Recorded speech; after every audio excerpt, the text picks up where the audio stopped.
Tapi Pak Hamdan, kalau melihat tadi Bang Ade sempat menyinggung ya, ini sebenarnya butuh waktu gitu, nggak ada salahnya juga, hanya butuh waktu aja. Tapi berapa lama pertanyaannya kalau Anda melihat, karena kan bedanya cukup jauh ya, dari yang tadinya menteri ini ada 34, sekarang jadi 48 begitu. Cukup jauh, penyesuaiannya tadi yang seperti sudah disinggung, ini kira-kira berapa lama ya? Jadi sejatinya sebetulnya kementerian-kementerian ini tugas dan fungsinya sama seperti sebelumnya. Jadi dapat dikatakan tidak ada yang betul-betul baru. Tugas fungsinya sudah distipulasi bahkan di undang-undang. Jadi kementerian yang memang sudah ada sebelumnya bisa langsung bergerak dengan cepat.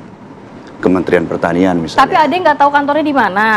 Nah, bekerjanya masih koordinasi dengan wamennya dan pihak-pihak lainnya. Betul. Jadi kan kita memahami bahwa terkadang kita memang harus slow down. Take one step back, tapi to run faster. Ini yang dilakukan. Take one step back, but you can run faster. Karena kenapa?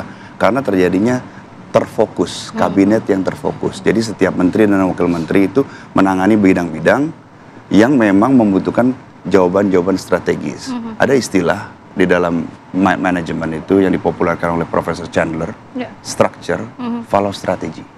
Struktur, nomenklatur itu mengikuti strategic goals-nya. Tadi sudah dijelaskan dengan sangat baik oleh Bang Andre.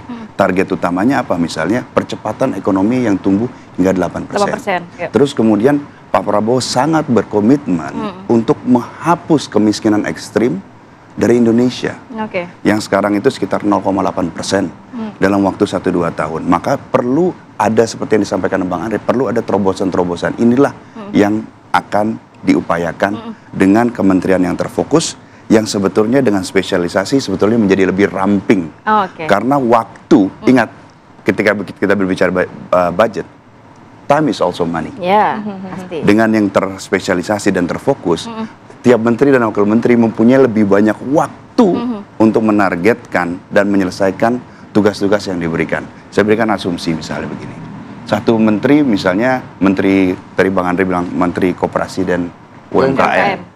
Dia harus membagi waktunya setiap hari. Andaikan dia bekerja mulai dari jam 6 pagi sampai jam 8 malam ataupun jam 10 malam, dia kerja 16 jam. Dia harus bagi waktu itu 8 jam. Jadi dalam waktu 1 tahun itu akumulasi 2.900 jam. Karena harus dibagi. Tapi kalau dia fokus maka waktunya itu hampir 6.000 jam. Ada kritikan banyak minim fungsi katanya. Banyak struktur minim fungsi. Apakah dalam arti banyak sekali menteri-menteri yang akhirnya dipecahkan, apakah nantinya fungsinya juga jadi semakin sedikit begitu? Tidak juga. Karena akan fokus justru ya? Karena akan fokus, karena seperti yang disampaikan, ada target-target yang sudah diset oleh Pak Prabowo sebelumnya. Pertanian, misalnya dengan swasembada pangan, kemiskinan, kemudian percepatan SDM, makanya ada kementerian pendidikan dan riset dikti dengan wakil menterinya agar mereka bisa fokus-fokus. Misalnya ada yang fokus di STEM dan lain sebagainya. Pak Hamdan, nanti juknisnya akan seperti apa sih? Mungkin peraturan turunannya akan seperti apa? Kan karena melihat juga ada beberapa menteri yang memiliki bahkan 2 wakil menteri, 3 wakil menteri, bahkan juga kan sebelumnya ada dirjen dan lain sebagainya. Nanti akan seperti apa bentuknya? Jadi begini, alasan dibalik wakil menteri itu karena kita menghadapi tantangan global yang besar. Ya. Seperti saya beri contoh misalnya di Kementerian Luar Negeri. Ya. Itu Pak Prabowo menginginkan partisipasi yang lebih aktif Indonesia di kancah global. Sehingga Indonesia itu bisa berdiri di garda terdepan, seperti di garda terdepan pergaulan terbangsa, seperti amanah konstitusi, ikut serta dalam perdamaian dunia. Maka setiap wakil menteri itu akan mempunyai tugas-tugas khusus, seperti Pak Anies Mata yang dipesankan untuk mengurusi hubungan dengan dunia Islam. Mungkin yang lain, wakil menteri yang lain akan fokus pada international organization and its regime. Jadi setiap menteri itu, wakil menteri itu mempunyai waktu, atensi yang tepat untuk mencapai target.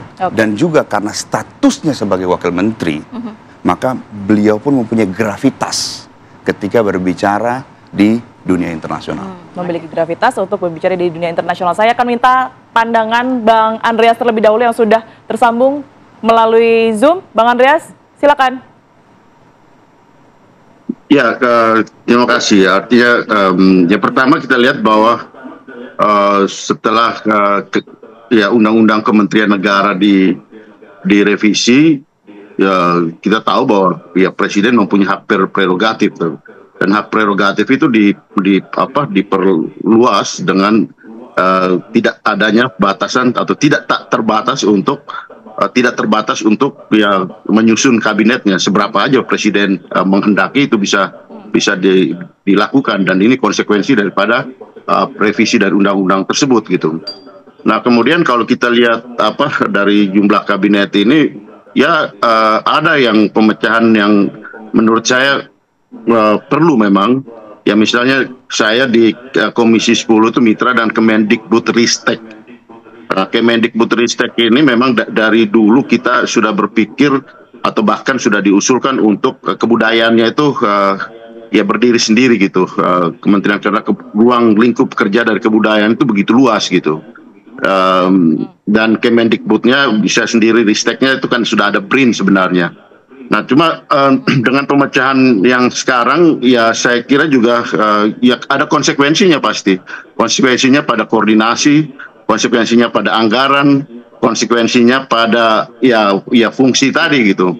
Dan juga sebenarnya seperti apa yang disampaikan teman-teman tadi kan, teori-teori dan asumsi-asumsi yang bisa terjadi gitu. Tapi dalam prakteknya akan tidak mudah juga gitu. Karena di situ sudah ada dirjen-dirjen gitu. Kalau kita tahu di birokrasi itu ada dirjen-dirjen yang juga sudah mempunyai fungsi itu. Dan seringkali juga wakil menteri misalnya, wakil menteri yang begitu banyak dalam pelaksana, ya Andre kan tahu gitu, Andre Rosiade kan tahu gitu, kita di komisi bermitra dengan menteri itu, wakil menteri itu kalau tidak ada penugasan langsung dari menterinya pasti juga tidak akan banyak berfungsi juga gitu. Dalam arti bahwa ya tugasnya nanti kan gunting pita, terus ya menemani ke sana, mendampingi sana, mendampingi sini. Jadi sebenarnya memang ya kalau boleh saya katakan memang ya, tapi saya melihat bahwa ini memang jumlah kementerian yang begitu banyak ini mudah-mudahan tidak menyulitkan Pak Prabowo sendiri dalam koordinasi nanti, karena pasti akan banyak hal yang harus dikoordinasikan. Salah satu problem di kita di Republik ini juga adalah koordinasi lintas kementerian dan lembaga gitu. Ketika misalnya kita membuat undang-undang, seharusnya suatu undang-undang itu kalau datang dari pemerintah kan akan lebih mudah untuk digolkan gitu. Tapi seringkali lintas kementerian itu justru menjadi koordinasi lintas kementerian itu justru menjadi hambatan gitu, sehingga kemudian di drop di balik untuk dipercepat dan yang lain-lain. Nah, kalau di DPR banyak ya isi kepala, banyak fraksi, anggota dengan variasi pemikiran dan ide itu biasa. Tapi kalau di kementerian itu mestinya, di pemerintahan, di eksekutif itu mestinya lebih koordinatif, lebih direktif gitu. Dan seharusnya Pak Prabowo menghitung itu. Tapi ya dugaan saya pasti Pak Prabowo sudah menghitung itu, dan dengan janji-janji target yang sudah disampaikan ketika pidato kemarin, seharusnya itu didukung oleh jumlah menteri dan wakil menterinya yang banyak ini gitu. Nah, tapi ya perlu waktu berapa lama untuk bisa mengkoordinir itu juga pertanyaannya. Perlu berapa birokrasi tambahan, perlu berapa anggaran yang harus dibutuhkan ditambahkan di dalam jumlah kementerian dan lembaga yang begini gemuk gitu. Ya kita lihat aja nanti, tentu pasti ada waktu untuk evaluasi gitu. Tapi satu hal yang positif ya, kita tentu lihat bahwa Pak Prabowo berterima kasih terhadap semua yang pernah berjasa, yang pernah membantu beliau di dalam proses pemenangan pemilu kemarin. Oke, jadi poin dari Bang Andreas cukup banyak nih ya, terkait anggaran, birokrasi, dan juga fungsi dari wakil menteri sendiri nanti akan berjalan atau tidak. Tapi sebelum kita minta tanggapan dari Bapak-Bapak dan juga Prof. Ibnu, tanggapan seperti apa, kita tahan dulu ya. Kita akan sambung lagi di segmen berikutnya.